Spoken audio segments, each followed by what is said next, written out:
चलिए आज का लेक्चर शुरू करते हैं। आज हम बिंजवार जनजाति एवं इसके अलावा धनवार जनजाति के बारे में पढ़ने वाले हैं। सबसे पहले हम यहाँ पे धनवार जनजाति से शुरुआत करेंगे।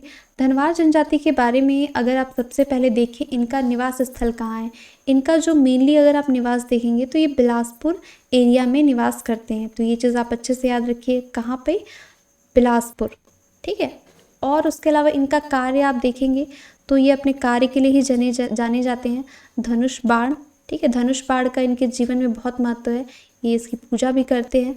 तो ये धनुष बाण बनाने का कार्य करते हैं।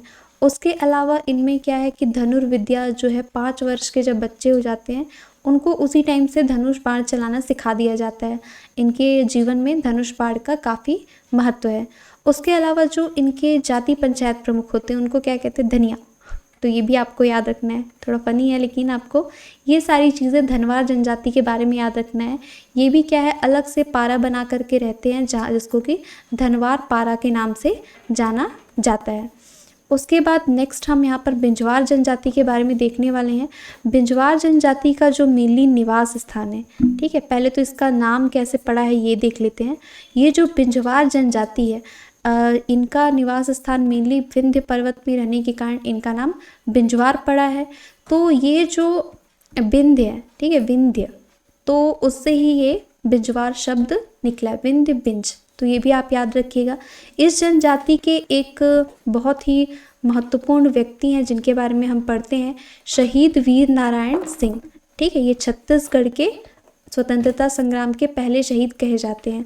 आप लोग फटाफट से कमेंट सेक्शन में आपको बताना होगा कि इनको किस दिन फांसी दी गई थी, ठीक है। ये वेरी इंपॉर्टेंट, इसको आपको बताना है कमेंट सेक्शन में लिख करके। उसके अलावा अगर आप इनका निवास स्थान देखेंगे तो रायपुर, बिलासपुर के अलावा ये बलौदा बाजार एरिया में मेनली रहते हैं। सोनाखान आपको पता ही है, सोनाखान विद्रोह। उसके अलावा इनकी जो बोली है ये छत्तीसगढ़ी बोलते हैं। उसके अलावा ये शबरी बोली भी बोलते हैं। तो ब जो है वो बहुत इसमें अलग से दिख रहा है, तो बिंजवार से आप याद रख सकते हैं। इनकी जो उप जनजातियाँ हैं वो क्या है, बिंजवार है, सोनझार है, बिरछिया है और उसके अलावा बिंजिया। बिंजिया अपने आप को अब एक अलग ही जनजाति मानने लगी है, ठीक है। तो ये भी आप याद रखिएगा। वैसे भी ये जो बिंजवार है वो भी पहले क्या है, बैगा की उप जनजाति हुआ करती थी, लेकिन अब ये अपने आप को सेपरेट अलग जनजाति मानते हैं। देवी देवता की बात करें तो यहाँ पर मतलब विंध्येश्वरी माता को मानते हैं, ठीक है, विंध्याचल विंध्येश्वरी माता। उसके अलावा 12 भाई बेटकर, तो ये भी आप याद रखिएगा कि ये दोनों देवी देवता। वैसे मैंने इसको ऑलरेडी याद कराया हुआ है तो आपको याद होगा। इनका जो जाति चिन्ह है वो तीर है, ठीक है। इनका जाति चिन्ह क्या है, तीर है। अगर किसी कोई वधू है उसके लिए कोई वर नहीं मिलता तो तीर के साथ उनका विवाह करा दिया जाता है, ठीक है। थोड़ा अलग है लेकिन अब होता है तो होता है। तो ये तीर विवाह आप याद रखिएगा, बिंजवार।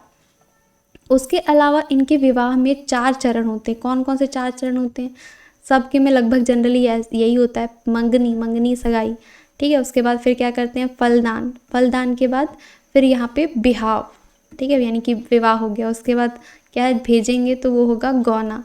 तो ये इनके 4 चरण होते हैं विवाह के, तो ये भी आपको याद रखना है। जाति पंचायत प्रमुख इनका वही सेम गौटिया, ठीक है, गौटिया इनके प्रमुख होते हैं।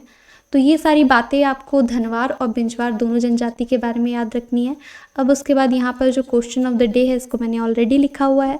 आपको यहाँ पर बताना है कि बिंजवार जनजाति के जो देवी देवता हैं कौन से हैं, 2 हैं, ठीक है। दोनों आपको फटाफट से कमेंट में लिखना है।